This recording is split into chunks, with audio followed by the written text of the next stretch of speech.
In this case, I want to look up the values which will be created in ASP.NET Core 2 when we have a model and make an DB first update database to a new database. So first we create a new project.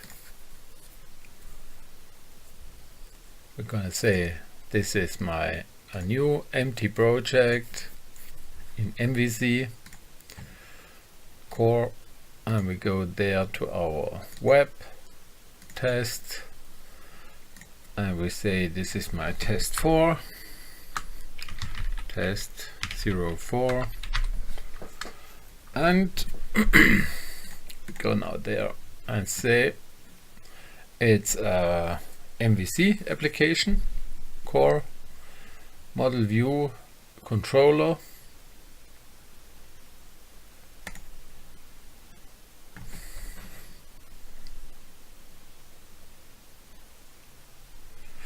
now we do the following. We go to the controller, to the model, and say we need a new item, a new class, which is called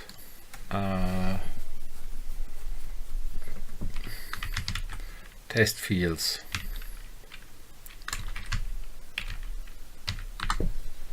Test field formats.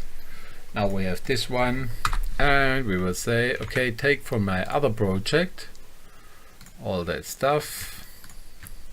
So this is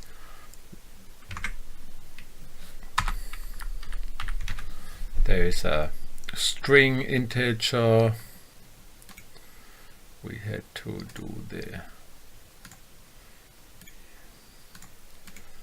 now this is we need a component and component data annotations. We don't have a product group, and now we will say okay, update database at the moment. Then we create the database context. So we have now DB everything context.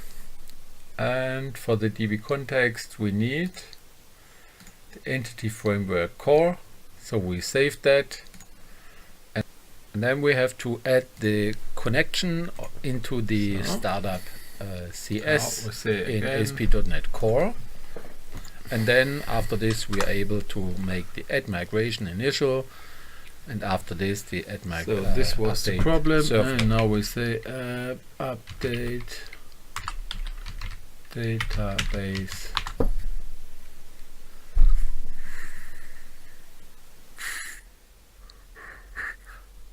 So now we go there and say database test 4 tables.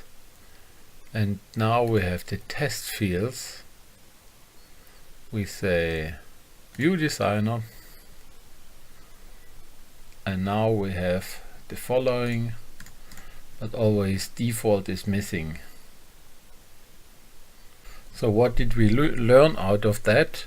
We learned that when we set here default values, so these default values work in my application, but the default values are not here in my database, because in the database there's no default value created by the update database. So all what we have there is the required fields.